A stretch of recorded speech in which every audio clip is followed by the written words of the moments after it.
In the previous Mishnah, we were discussing handles, oven handles. And when an oven becomes tamei, how much of the handle becomes tamei with the oven? In our Mishnah, we're not talking about literal handles, we're talking about theoretical handles. Meaning a handle, halachically, means anything that adds to the functionality of the vessel and is connected to the vessel.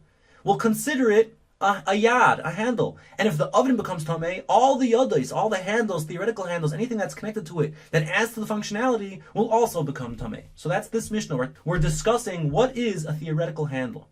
The Mishnah starts off, Ateres kira, the crown of a kira. If you remember, a kira is an oven with two burners. Two burners. I don't know why in last Mishnah I drew it as a square. They were generally circular. So it has two burners for two pots. This is a cooking oven. And what people used to do in those days, some people would have a cover to the oven. They would add like a lid to the oven to insulate the two pots, to keep them hot. Now, since the pots were hot in and of themselves, they didn't really need this cover. And generally people therefore wouldn't use these crowns, the crown of the kira. Right? This is a kira oven.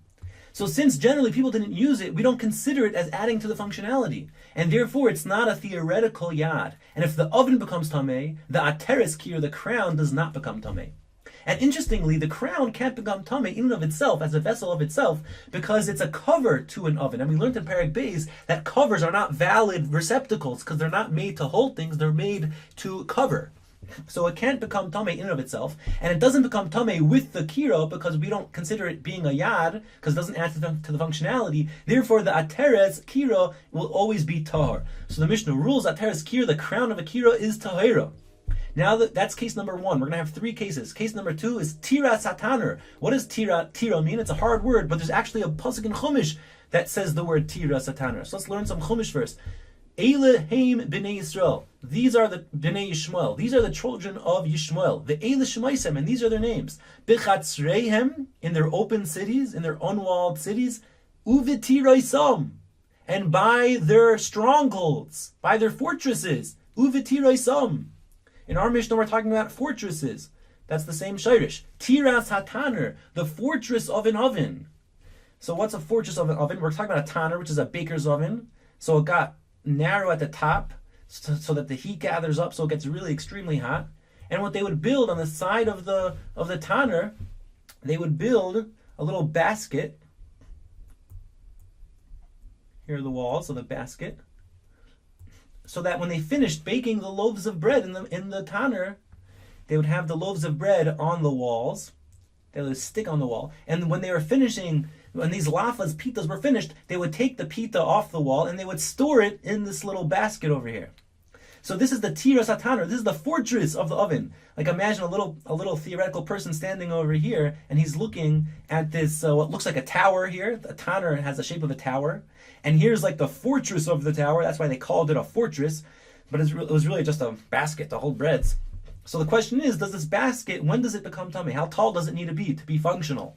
So the Mishnah rules, tira sataner, the fortress of an oven. Bizman shehi gevoya arba'a tvachim, when it's 4 tvachim tall, then it's functional. To metama, it can become tamei b'magu ba'avir, if tuma touches it or if tuma goes in its airspace. If it's less than 4 tvachim, tahira, it's tahar. Because since the minimal size of an oven, of a baker's oven, is 4 tvachim, so the breads that were baked in them were, generally speaking, around 4 tvachim tall. So to store these breads, to store these lafas, the basket to store them also needs to be 4 tvachim tall, to be functional. And therefore, this tir sataner can only become tamei if it's 4 tvachim tall. Now, the reason why the Mishnah says it can become tamei through touch and through the airspace, I mean, obviously, if it's susceptible to tumah and it's an earthenware vessel, it could obviously become tamei through the touch and through airspace. It should just say it's susceptible to tumah. Why does it spell out through touch and airspace? So the Mishnah just does that to contrast it with the seif of the Mishnah, as we're going to see.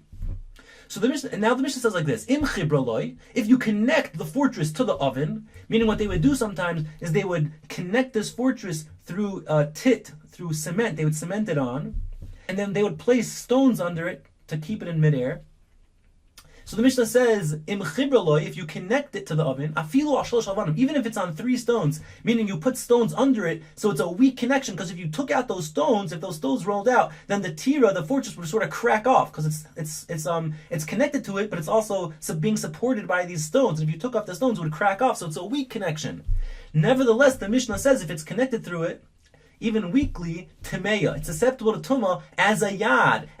Remember, this is a theoretical handle, because it adds to the functionality of the oven. When you're finished baking, you have a place to store the breads so you could bake more. So since it adds to the functionality of the general baker's oven, so it becomes part of the oven. And if the oven becomes tamei, then the fortress automatically becomes tamei. And vice versa. If this fortress becomes tamei, then automatically the oven becomes tamei. They're considered one vessel. It's considered a handle to the vessel.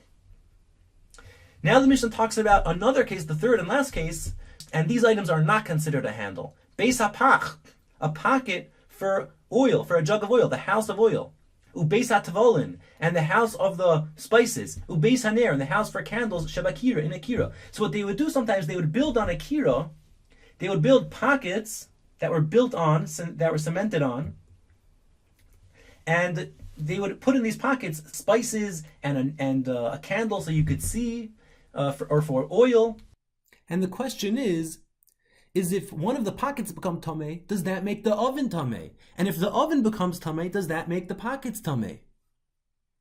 Now, if you remember from Perek Beis Mishna Zayin, let's pull it up over here. We had the tavla shehi molei karas, the tray which is filled with bowls, the dip holder with many built-in bowls. And the Mishnah said that if just because one bowl becomes tamei, that does not make the other bowls tamei. Each bowl is judged independently.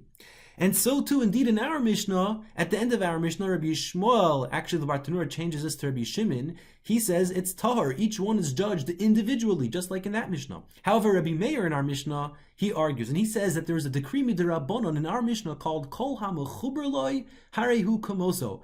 Any adjunct pocket or connection to a kli has the same halacha as the kli. And if one becomes tamei, the other one does. That's a gezerah midrabanan called Kol HaMechuber Loi Harehu Kamoso.